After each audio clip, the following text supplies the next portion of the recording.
Bonjour et bienvenue chez les Fantaisies de Mamie Flom. Aujourd'hui je viens pour me présenter qui je suis en fait. Alors je suis une mamie, tu t'en serais douté.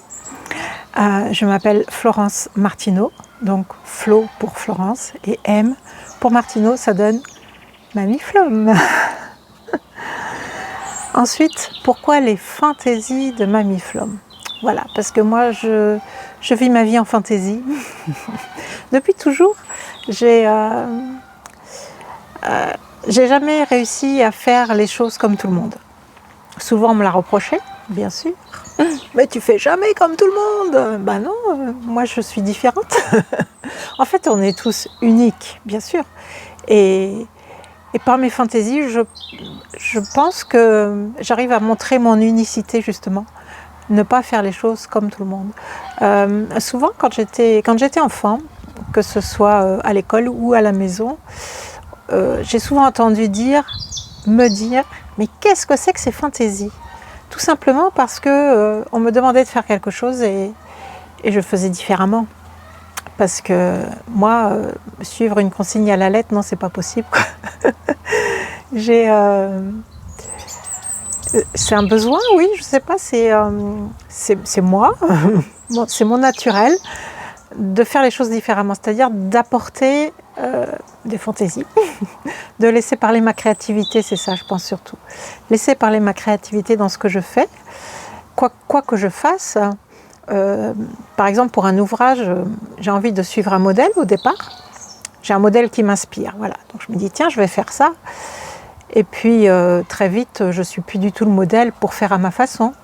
Le modèle m'a servi d'idée de base. Et puis je construis ma vie autrement. Je laisse parler mes envies. Je laisse parler ma créativité. Et ça fait des fantaisies. Alors bien sûr, quand j'étais incapable de faire ce qu'on me demandait, on m'a souvent mis une étiquette, l'étiquette de rebelle. Forcément, puisque je ne faisais pas ce qu'on me demandait, donc j'étais une rebelle. Mais qu'importe, après tout, il vaut mieux être rebelle que remoche, non? Voilà, je laisse exprimer ma personnalité dans tout ce que je fais. Ce sont mes fantaisies et j'en suis fière. Ensuite, tu pourras constater que sur cette chaîne, il y a des vidéos principalement concernant le yoga. J'ai rencontré le yoga, on peut dire comme ça, il y a une petite dizaine d'années, tout à fait par hasard, avec des guillemets pour le mot hasard, bien sûr. En fait, dans ma campagne, là, tout près de chez moi, un jour, j'ai vu une yourte dans un jardin. C'était l'hiver, hein, il n'y avait pas de feuilles aux arbres, donc on voyait bien la yourte. Ça m'a interpellée. Et puis en regardant un peu mieux, j'ai vu que sur la boîte aux lettres de ces gens-là, c'était marqué yoga. Et là, j'ai senti un appel direct, quoi. Je me suis dit, le yoga plus la yourte, il fallait que j'aille voir. J'avais besoin j'ai ressenti le besoin d'aller découvrir le yoga. J'avais déjà entendu parler du yoga il y a 15 ou 20 ans peut-être, mais ça ne me parlait pas du tout. Visiblement, c'était pas le moment pour moi, quoi. J'avais aucune envie d'aller rechercher d'aller découvrir ce qu'était le yoga. C'était pas du tout le bon moment pour moi. J'imaginais une secte en fait. Bizarre, hein? Et donc, j'ai osé aller voir le monsieur qui habitait là où il y a la yourte. Merci Eric d'avoir mis une yourte dans ton jardin. Et je suis allée pour faire une première séance d'essai. Alors ça n'engage à rien, on a le droit d'essayer avec lui, c'est super. Donc j'ai fait ma séance d'essai et là c'était juste magique pour moi, quoi. C'était vraiment... j'ai senti déjà le confort de la yourte et cette découverte de yoga, pour moi c'était un grand confort, vraiment un grand bonheur, on peut dire. Ça faisait plusieurs années que j'avais un petit peu abandonné mon corps, c'est-à-dire que je n'allais plus à la salle de gym, je ne faisais plus grand-chose avec mon corps, le pauvre. Et donc quand j'ai fait cette séance d'essai de yoga, déjà ça m'a permis de retrouver des mouvements que je connaissais à la gym ou au stretching. Et ça m'a fait du bien de me remettre dans ces mouvements, dans ces postures. Mais la grande différence avec le yoga, du yoga avec la gym classique, c'est que dans le yoga, déjà le rythme n'est pas le même, mais en plus on met de la conscience dans ses gestes, vraiment. Chaque mouvement est fait avec conscience. On pense vraiment à ce qu'on fait pour amener l'énergie au bon endroit, pour aller dans la posture, dans les bonnes conditions. Et c'est cette conscience dans le mouvement, je pense, qui fait toute la différence. Ensuite, dans le yoga, j'ai aussi appris le lâcher-prise. Moi qui étais beaucoup dans le contrôle, c'était une grande découverte pour moi, de dire ah oui, je peux laisser faire ça finalement, c'est pas si grave quoi. Il se passe des choses autour de moi, bah oui, bah voilà, on les laisse faire et puis moi je vis différemment, puis ça ne me dérange plus en fait. Maintenant ça ne me dérange plus.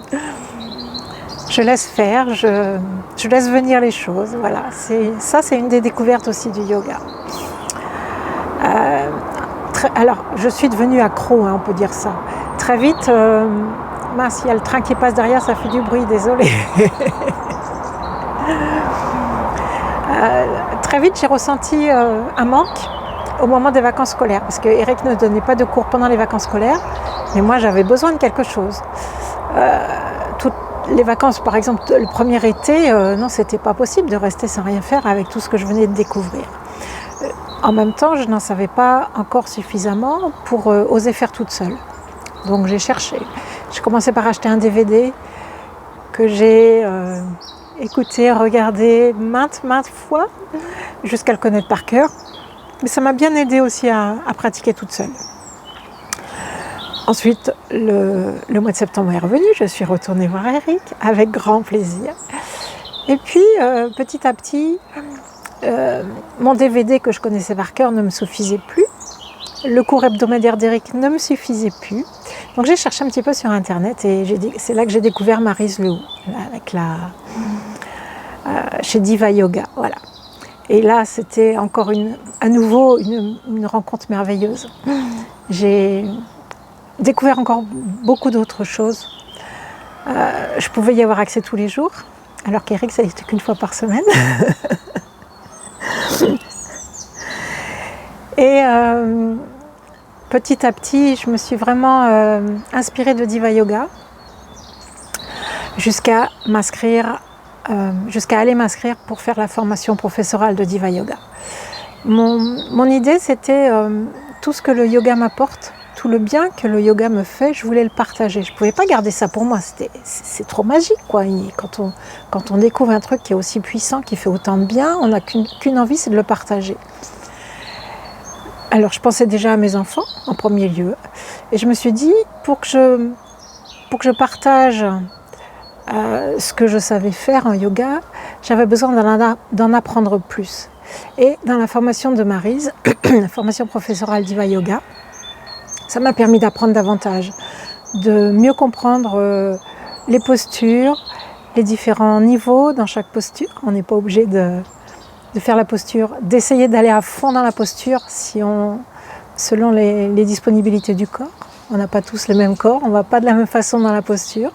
Avec Maryse Lehoux, j'ai appris ça. Et puis, j'ai aussi commencé à apprendre la philosophie du yoga. C'est une autre façon de vivre, en fait, quand on étudie cette philosophie. On comprend plein de choses de la vie, plein de choses différentes de la vie. Et donc, j'ai fait cette formation. Je suis donc certifiée Diva Yoga et très fière. Pour moi, c'était une grande fierté de recevoir ce petit diplôme-là.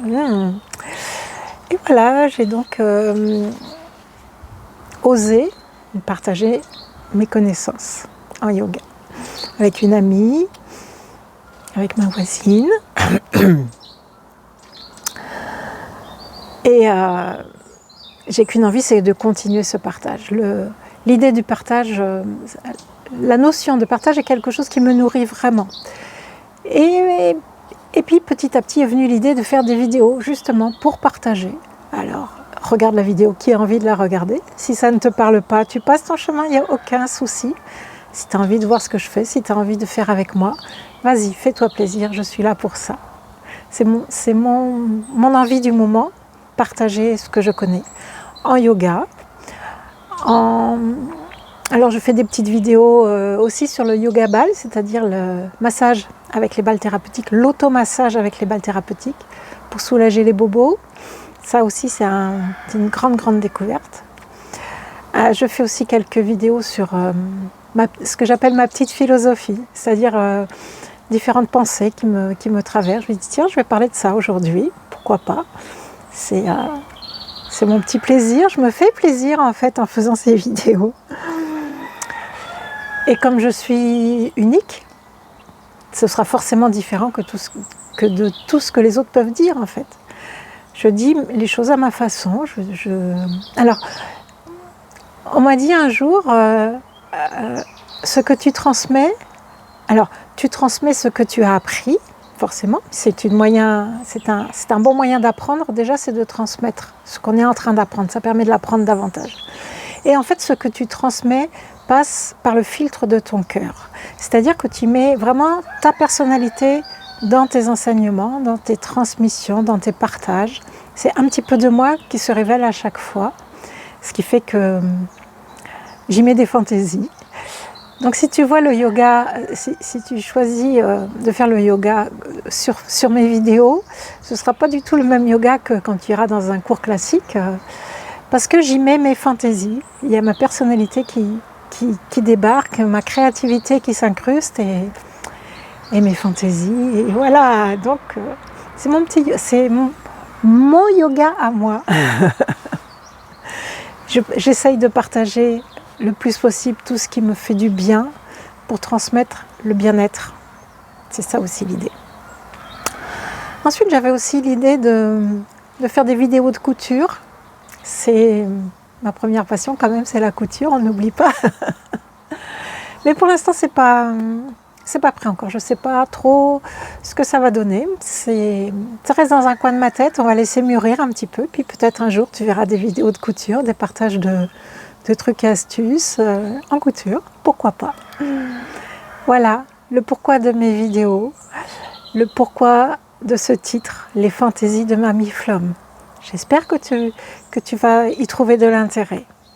À bientôt.